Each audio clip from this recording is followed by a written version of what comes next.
السلام علیکم ورحمۃ اللہ وبرکاتہ۔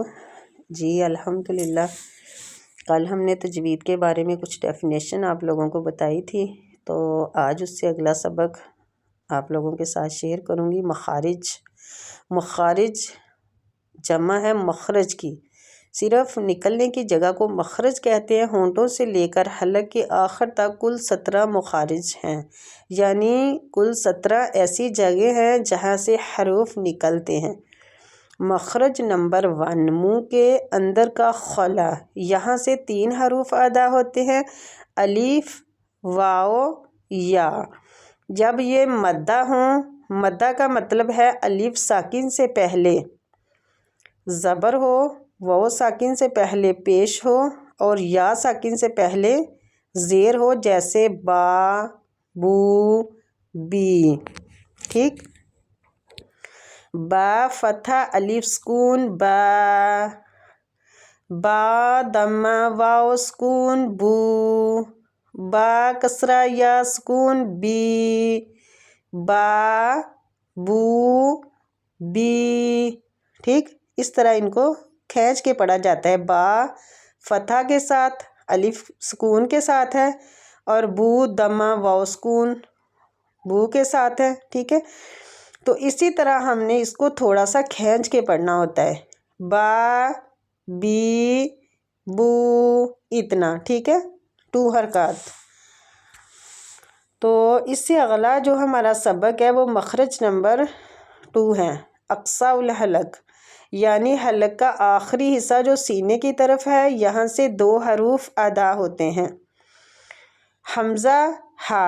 وسط الحلق، یعنی حلق کا درمیانی حصہ، یہاں سے بھی 2 حروف ادا ہوتے ہیں، عین، ہا۔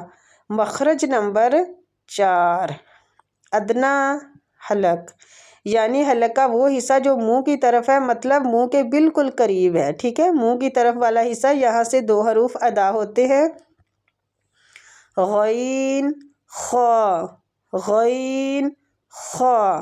ٹھیک، سب سے پہلا جو اقصی الحلق ہے، ٹھیک ہے، یعنی حلق کا آخری حصہ جو گلے کی طرف ہے، اس چیز کا آپ لوگوں نے دھیان کرنا ہے۔ جب آپ سبق کی پریکٹس کریں تو اپنی جو فنگر ہے، آئینے کے سامنے کھڑی ہو کے اپنی فنگر رکھ کے دیکھیے گا، گردن جدھر سے ختم ہو رہی ہے نا ہماری، ادھر آپ فنگر رکھیے گا، تو آپ لوگ جب یہ حروف پڑھیں گے تو آپ لوگوں کو محسوس ہوگا۔ ٹھیک ہے، حمزہ، ہا، حمزہ، ہا، حمزہ، ہا۔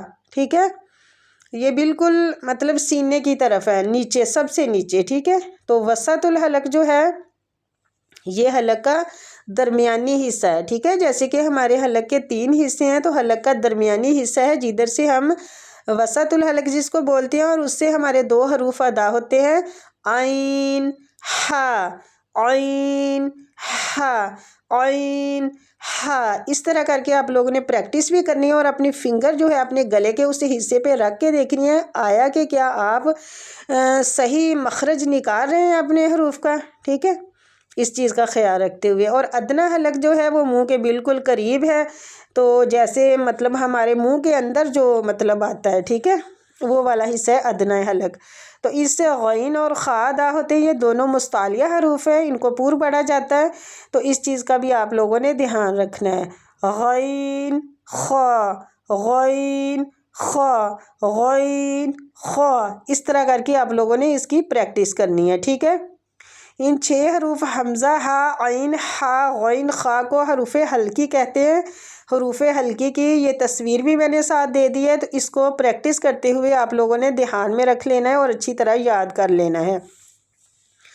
حمزہ، ہا، حمزہ، ہا، حلق کے سب سے نیچے والا حصہ، عین، ہا، عین، ہا، یہ درمیان والا حلق کا حصہ، غین، خا، غین، خا، یہ منہ کی طرف جو ہمارے منہ کے اندر جو شروع میں آتا ہے۔ ٹھیک ہے، یہ حلق کا ادنیٰ حصہ ہے۔ ٹھیک ہے، سب سے پہلا حصہ جو سب سے پہلے منہ کے بالکل قریب والا حصہ یہ ہمارا ہے۔ ٹھیک ہے، تو اس چیز کو آپ لوگوں نے دھیان میں رکھتے ہوئے اچھی طرح لیسن کی پریکٹس کرنی ہے۔ مجھے امید ہے آپ لوگوں کو سمجھ آ گئی ہوگی۔ اللہ تعالیٰ سے دعا ہے کہ ہم سب کی کوششوں کو قبول فرمائے، اور ہم سب کو اپنی کتاب کا بہترین پڑھنے والا، سمجھنے والا اور اس پہ عمل کرنے والا بنائے، آمین۔